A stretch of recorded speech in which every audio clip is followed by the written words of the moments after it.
truth of the matter is that most people don't realize that the majority of people suffer their first major heart attack on Monday morning between 8 a.m. and 9 a.m.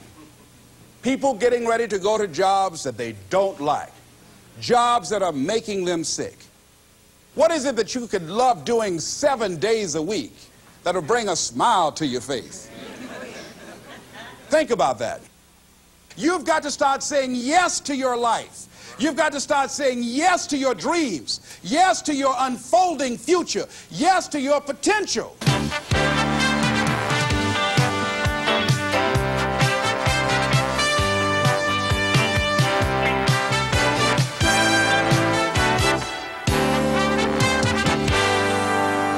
Les Brown's business is changing lives.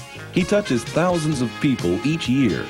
He talks to Fortune 500 companies and to personal development groups about how to find success and fulfill your dreams. In essence, his best message is himself, because Les Brown knows what it is to have come up the hard way. Les and his twin brother were adopted at the age of 6 weeks by Miss Mamie Brown, a single woman with little money and a big heart. The boys grew up in the low-income area of Liberty City outside Miami, Florida. In the 5th grade, Les was mistakenly labeled EMR, educably mentally retarded, and he became a child nobody thought would amount to anything. After making it through high school, Les set out to prove them wrong. He started on the radio, moved to Ohio, and made himself a local star as a fast-talking disc jockey. He soon became an influential community spokesman. Then he ran for the Ohio State Legislature, where he served 3 terms and became chairman of its Human Resources Committee. Les Brown is now a nationally acclaimed motivational speaker who's taught thousands of people the techniques he's used to overcome the obstacles he's faced in his own life.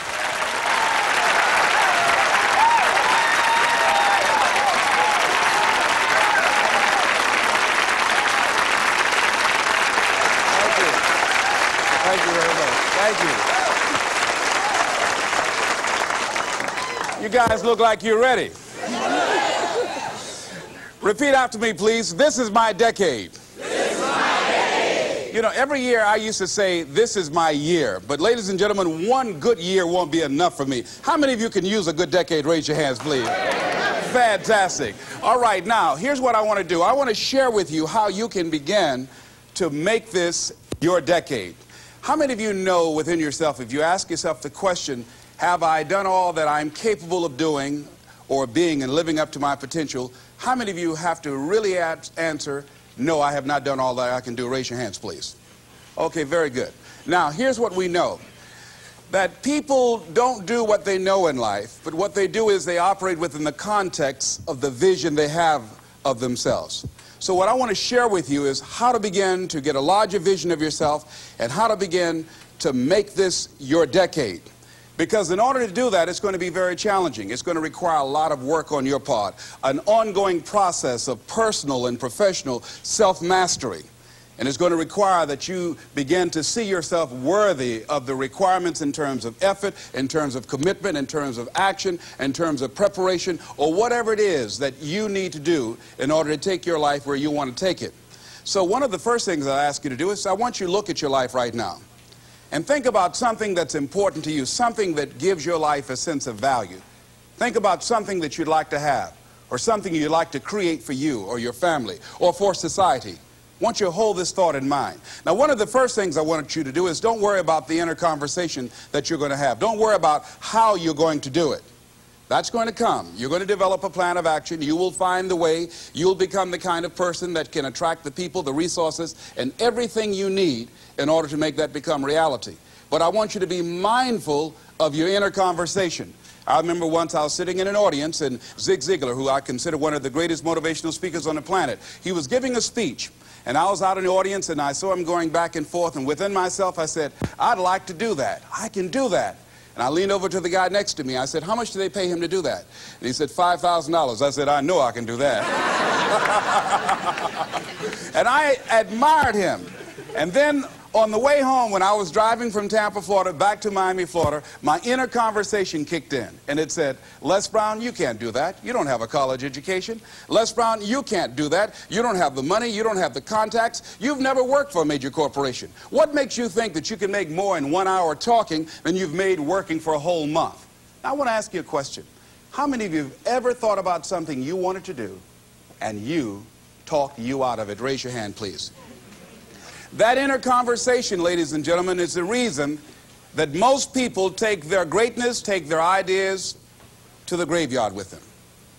You know, the wealthiest place on the planet, a minister said recently, and it was so true, is not the gold mines in the various areas of the world or the diamond mines. The wealthiest place on the planet is the graveyard. Because in the graveyard, we will find inventions that we never, ever were exposed to.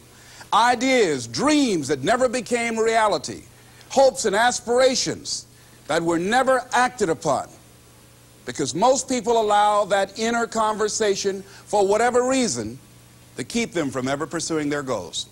So let us begin to look at what's required in order to make this our decade. Why is it that most people don't ever reach their goals or live up to their true potential? One is fear. And there are only two kinds of fears that we're born with: the fear of falling and the fear of a loud sound. All other fears we learn, like the fear of failure. The next is the fear of success. That's one of the major challenges I had to deal with. I was working on a major project, and after it began to grow and it was extremely successful, I panicked and I walked away from it and gave it to someone else because I didn't believe that I could handle it. The other thing that keeps most people from reaching their goals is that a lot of people become comfortable. They stop growing. They stop wanting anything. They become satisfied. They stop looking at ways in which they can improve themselves. They stop putting things in front of them. I was reading something by a great man, George Bernard Shaw, and he said something to the effect that to have succeeded is to have finished one's business on earth, like the male spider who is killed by the female spider the moment he has succeeded in his courtship. And he goes on to say, I like a state of continual becoming with a goal in front and not behind. I remember after giving a speech at a major corporation, a gentleman came up to me who was up in years, and he said, you know, that's real great motivation for you young guys, but I've done all my work. There's nothing else for me to do. I said, oh, yes. You've got a lot to give. You have a lot to offer. The fact that you're still here means that your business is not through yet. The other thing that keeps us from reaching our goal is not feeling worthy. That's where a lot of people get stuck.